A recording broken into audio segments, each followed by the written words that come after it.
Hey, I want to show you some of the oddities about another one of my homemade motorbikes. A little bit different than, they're all a little different than the next. This one is a Kawasaki 3 horsepower.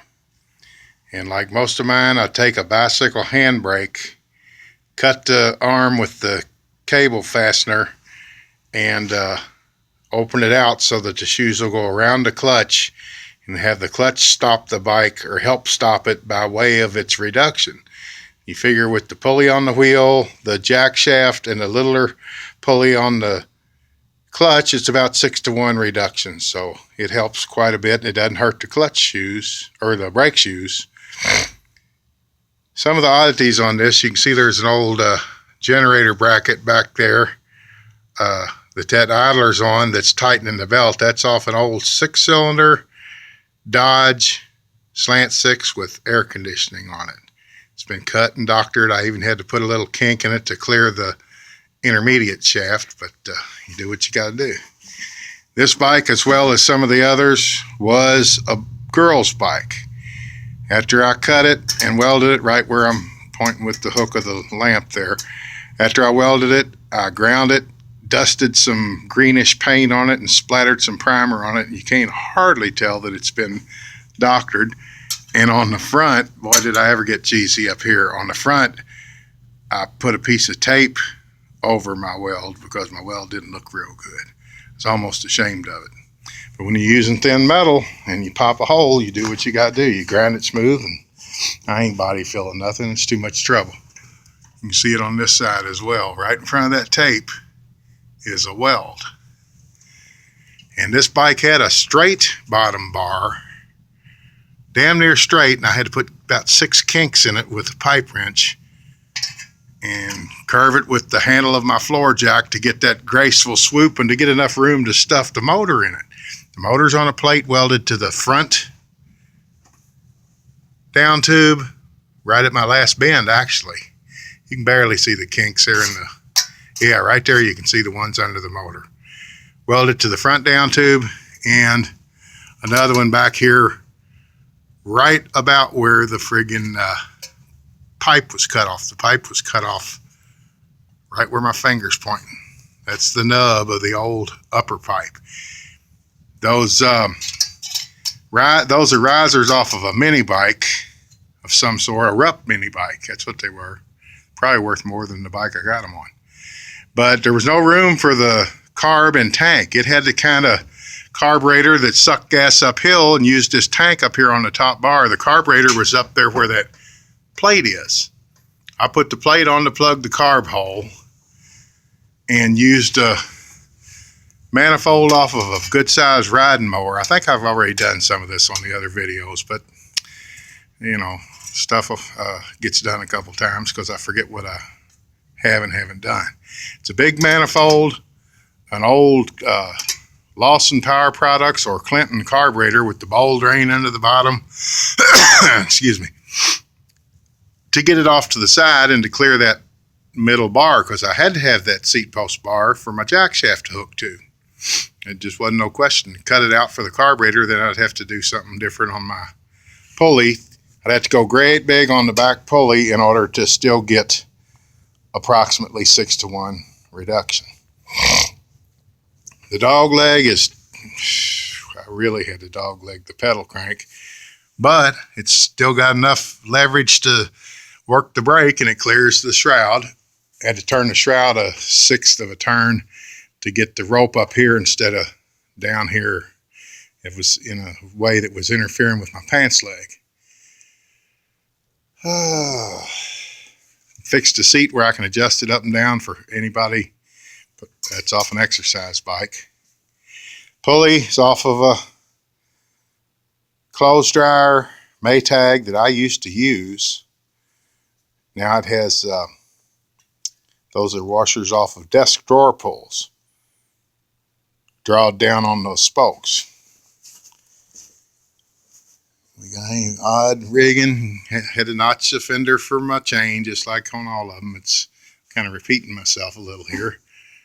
The muffler just so happened to already have the right amount of angle. Looks like it was meant for it. That was totally accidental, but it worked out.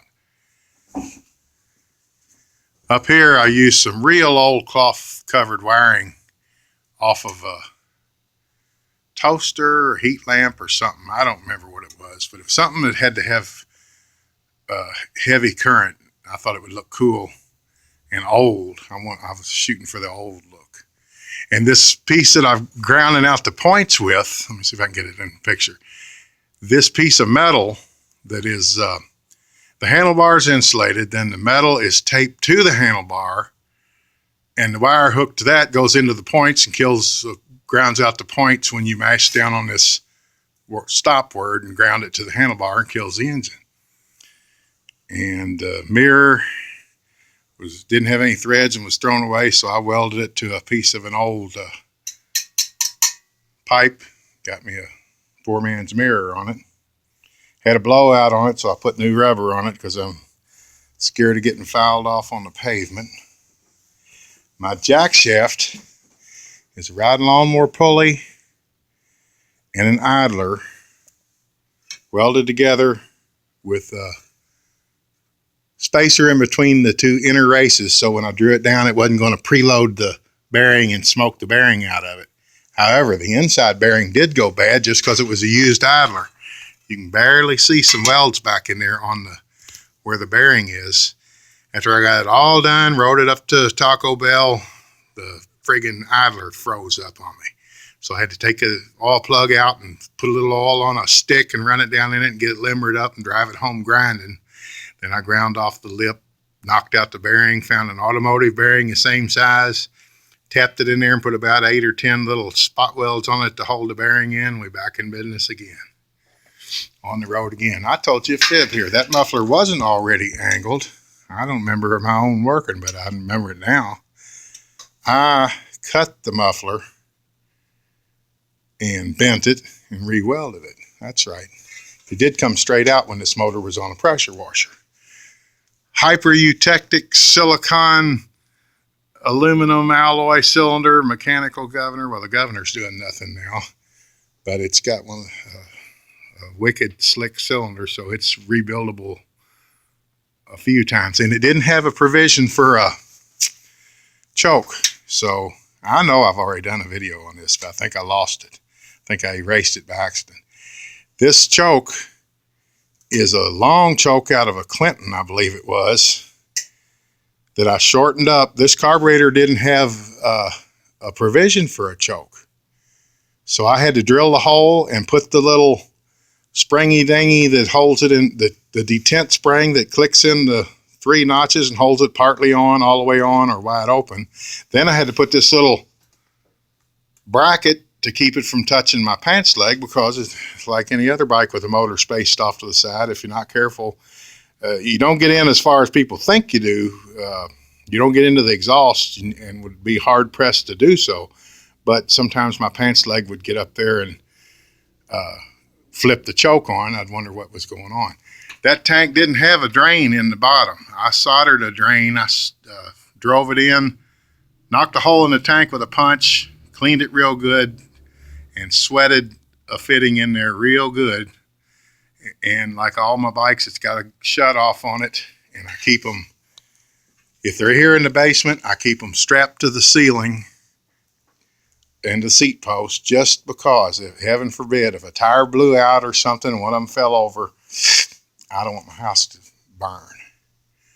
You can see up front where the weld is. You can see the kinks in that pipe that was straight when I got the bike. I had to bend it way down. Let's see if that can show. Yeah, I had to bend it till it popped the paint off the socket underneath the bike right there to get enough room to stuff that motor in it. There was no room.